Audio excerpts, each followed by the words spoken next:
Did you know the average self-made millionaire reads 2 books per month? That's 24 books a year. Do you read that many? What's happening, people? My name is Robbie, and today I'm going to talk about my love of reading, why I think it's so important, and what books I read over the past year. And yes, I'm also going to give out the barcode for the free Starbucks as discussed last week, so keep your eyes peeled for that. So according to research from Thomas Crowley, 85% of self-made millionaires read 2 or more books per month. So a book every 2 weeks. Nothing too strenuous, to be honest. But more importantly, they primarily read non-fiction books. Biographies, current events, self-help books, and general education books. The purpose of this is learning, not just entertainment or killing time. Now, the fact that you watch my channel or it's been recommended to you by YouTube means you're probably interested in what self-made millionaires do. That's kind of the point of this channel. So I don't remember the first time I heard that fact about self-made millionaires and how many books they read, but I do remember being around 17 and seeing a book by Alan Sugar at Asda, of all places. This one, to be more specific. So I bought that book after hearing that most millionaires read books. Literally the most simple reason for reading a book. When I was at school, I didn't really read many books. If you told me that reading books would make you smarter, I wouldn't have done it. But telling me that reading books might help you understand how to make more money, now we're talking. I'll read a book. So for the first book that I actually went out of my way to read of my own choice, not recommendation from school or something one of my parents may have told me I should read, it's quite a chunky book. So it did take me a while to finish it. It took me absolutely ages, to be honest, but when I got to the end, there was a sense of accomplishment that I'd actually stuck it out and read the whole thing cover to cover. Then before I knew it, I was reading every 5 minutes that I had spare. I mean, I've got this book here, King of Capital. I'm halfway through that just now. I don't know if you can see that Rolex book. I've not actually finished reading that one yet. There's also The Daily Laws by Robert Greene is up there. There are half-read books all over my house, and I just pick them up, read a few pages, put them back down here and there, and slowly get through them. And if I'm being completely honest, I don't even think I would have tried to invest any money in the stock market if I hadn't read Money Master the Game by Tony Robbins. So making the decision to start reading books is what actually got me interested in investing in the stock market, investing in property, generally trying to be better with my finances. And since then, I've tried to read as many books as possible. And a couple of years ago, I started to set targets on how many books I'd like to read in a year. Starting at 20 one year, then 25 the next year. And in 2021, the target was 40. But to be honest, life got in the way and I failed miserably with that target. I only made it to 24. However, that is exactly the amount that self-made millionaires apparently read in a year, so I can't really complain. So what books did I actually read in 2021? Some were brilliant, but I'll be honest, some I don't even remember reading, which must indicate that they weren't very good, or not interesting or enjoyable for me at least. You might enjoy them, but evidently I didn't. And I'll include the links to all of these books in the description of this video, in case you fancy picking any of them up or just want to add them to your reading list and pick up later. Some are definitely worth reading. Now here's the flaw in my preparation skills. I knew I was filming this video, but I haven't looked out any of the books. There are around 100 books in this room just now, give or take. So each new book that I tell you, I'm going to have to go find it. So let me go find the first one. Book number 1, The Institute by Stephen King. This one was a brilliant start to the year in terms of books. Really good fiction book about kids with supernatural abilities like telekinesis, mind reading, and all sorts of other crazy abilities, and how these kids are kept in a facility called the Institute and how they are experimented on. I'm going to try and not give away too much about each book that I talk about, because if you want to read it, you don't want to hear me spoiling it. But very good book, definitely worth reading. Book number 2 is Done Deal, an insider's guide to football contract, multi-million pound deals, and Premier League big business. This book does exactly what it says in the tin.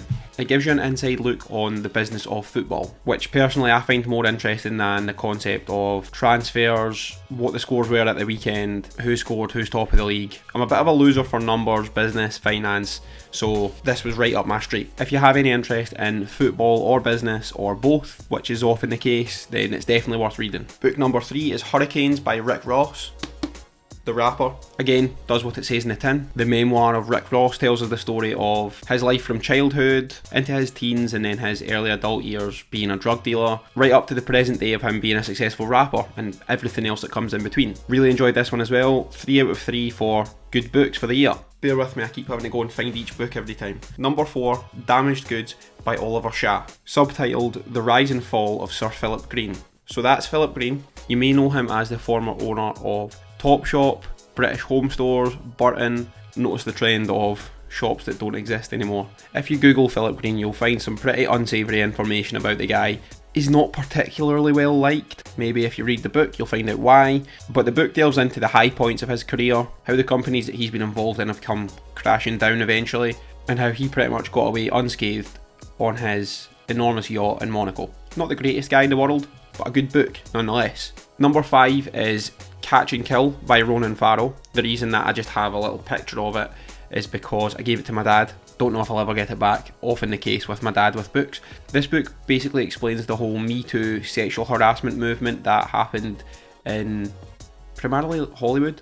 So people being sexually harassed to get roles in films and sleazy agents, Harvey Weinstein, you get the picture. Slightly different to the business and finance books. So basically it goes into detail on how Ronan Farrow, the author, investigated and started compiling evidence regarding the Me Too movement, and more specifically investigated Harvey Weinstein. There were quite a few twists and turns that I wasn't expecting. It was a lot more of a story than just explaining this happened to this person and this is the outcome. It's a real story of how he came about the information and what he'd done with the information to try and help put Harvey Weinstein behind bars.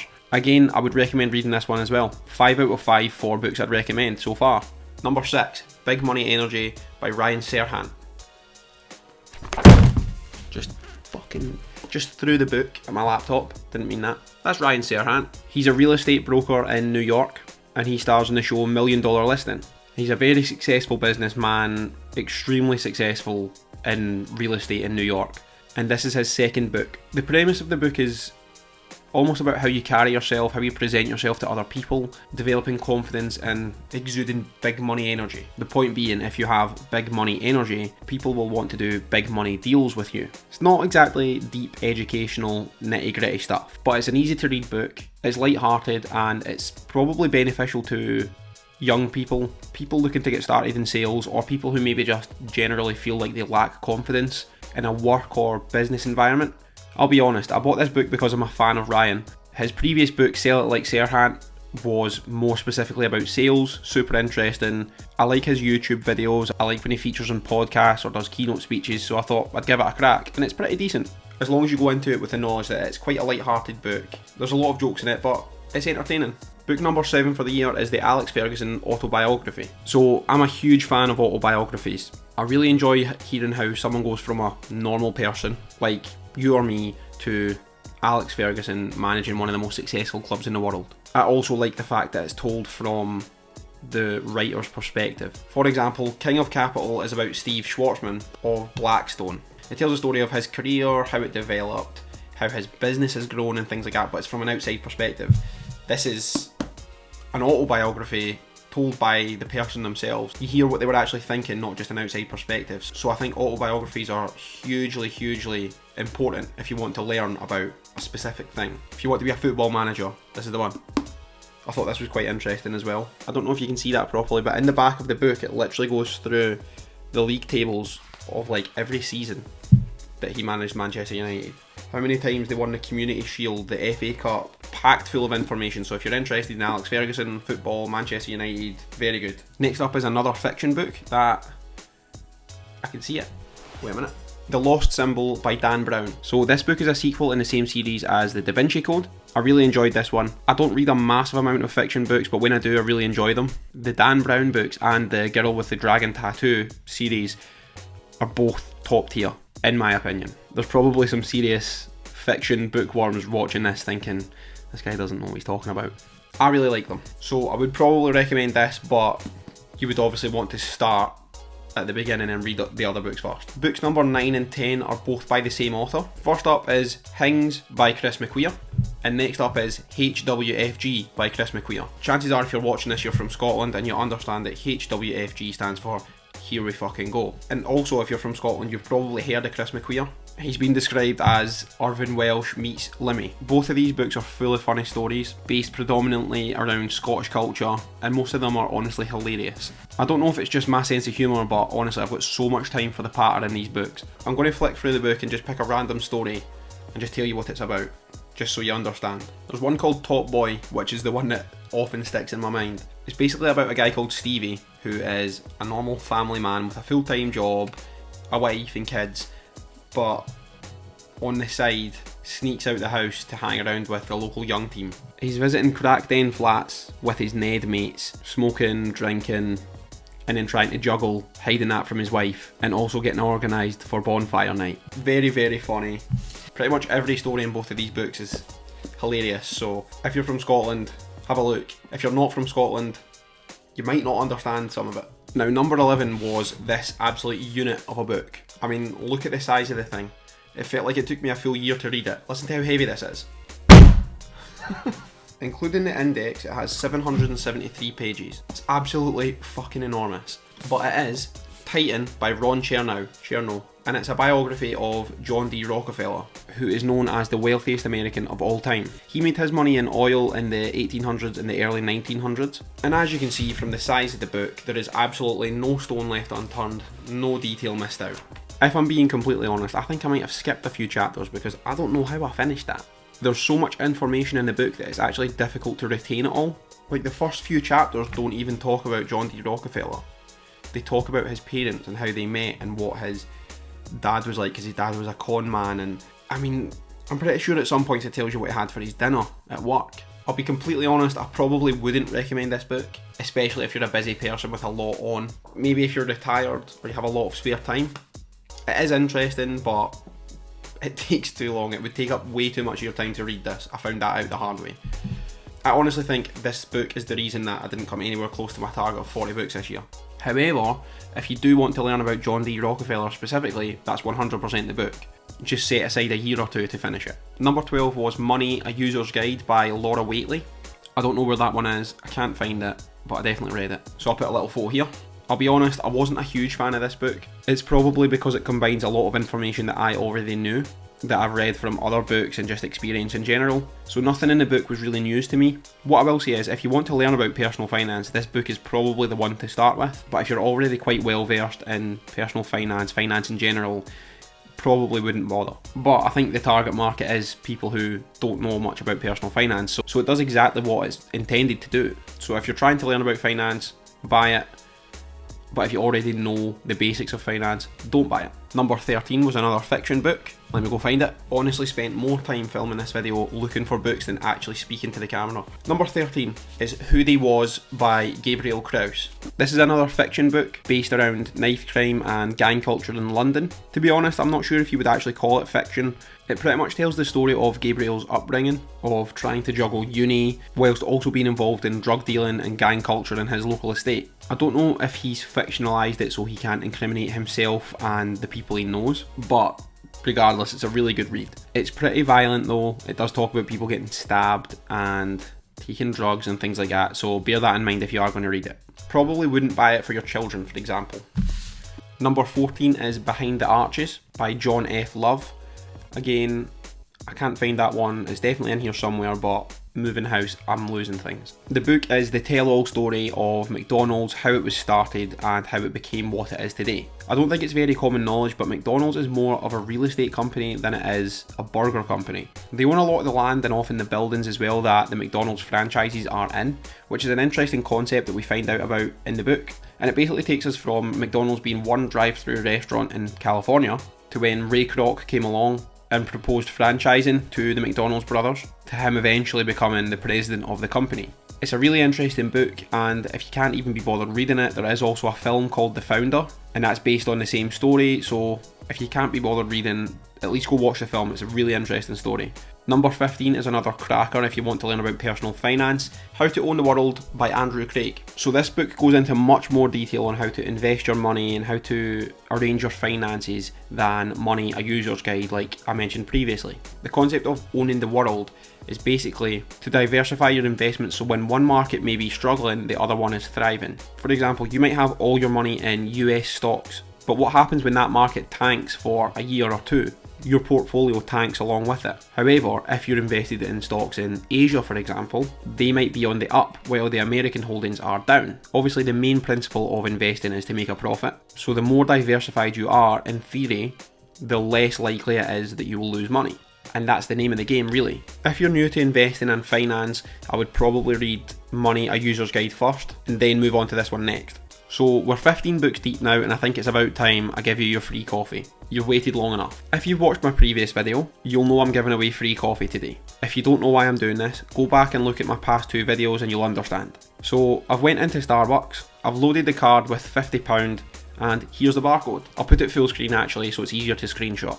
So take a screenshot of this barcode that's on your screen just now, and then let the staff at Starbucks scan that card, and if there's anything left on the card, buy yourself a coffee. And if there's nothing left in the card, I'm afraid you were too slow. And do me one more favour. If you're claiming your free coffee, take a picture of it and tag me on Instagram at Robbie Corbett _. I'd love to see who all manages to get one, and I'd also love to see if any of you are cheating and buy yourself 2 items, a sandwich and a coffee for example. I'll be keeping my eye out.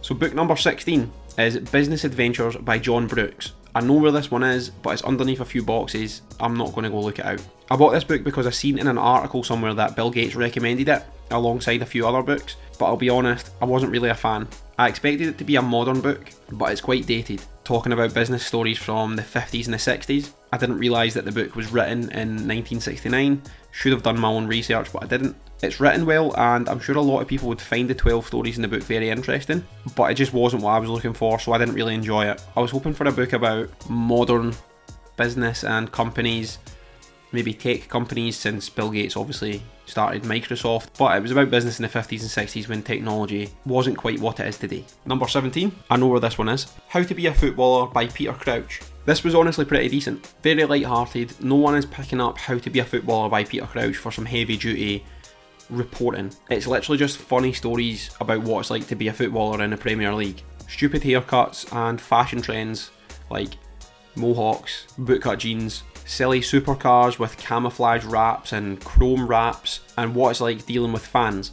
It's worth a read if you're looking for something light-hearted to read, particularly if you're on holiday and you just want to read something by the pool or something like that. I listen to the Peter Crouch podcast now and again, and I think he's quite funny, so that's actually what drew me to the book. But if you don't like Peter Crouch, don't buy it obviously. This next one's a good one, but again I need to go find it.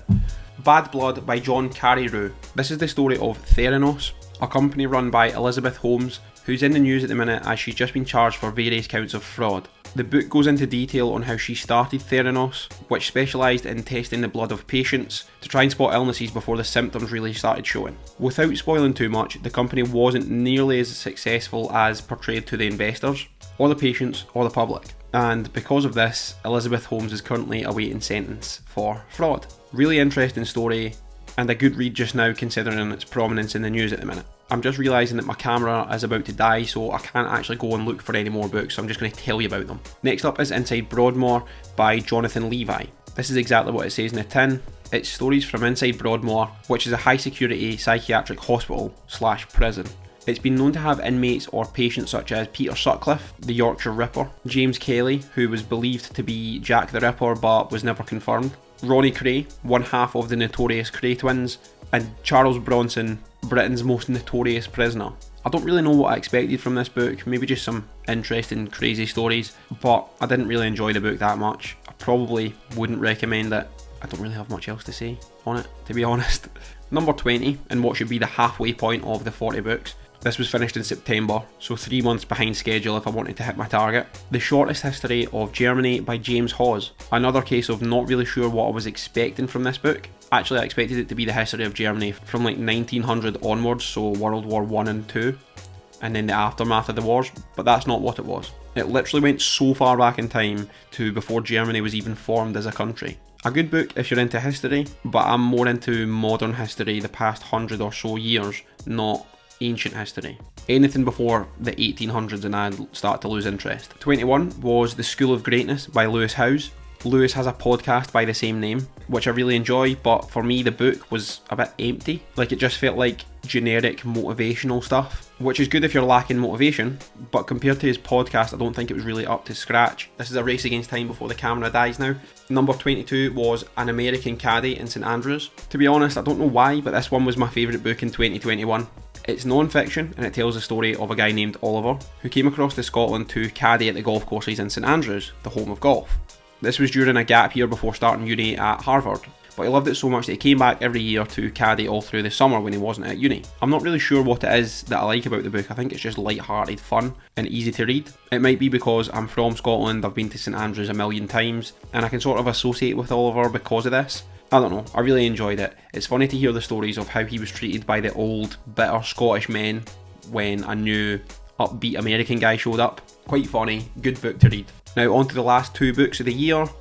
Will I manage to get them both in before the camera dies? Who knows. 23 was I Am Pilgrim. This is a non-fiction book and it's a pretty long one. It's about a spy thriller novel about a guy called Pilgrim. I don't really want to spoil it by giving away anything, but I really enjoyed it. Without giving too much away, it's about a government agent trying to stop a terror attack, but at 600 pages there are quite a few twists and turns along the way. If you're looking for a decent fiction book, I'd probably add this one to your list. And last but not least, for the year of 2021, I read American Kingpin. For those of you that watch my videos for the crypto aspect, you'll love this one. It's the story of the Dread Pirate Roberts, or Ross Ulbricht, which is his actual name. Ross was the founder of the Silk Road, the dark website that people used to trade crypto for drugs, weapons, hitman services, you name it, you could buy it on the Silk Road. So American Kingpin tells the story of how Ross started that website and ran it, and how he was ultimately caught and jailed for it.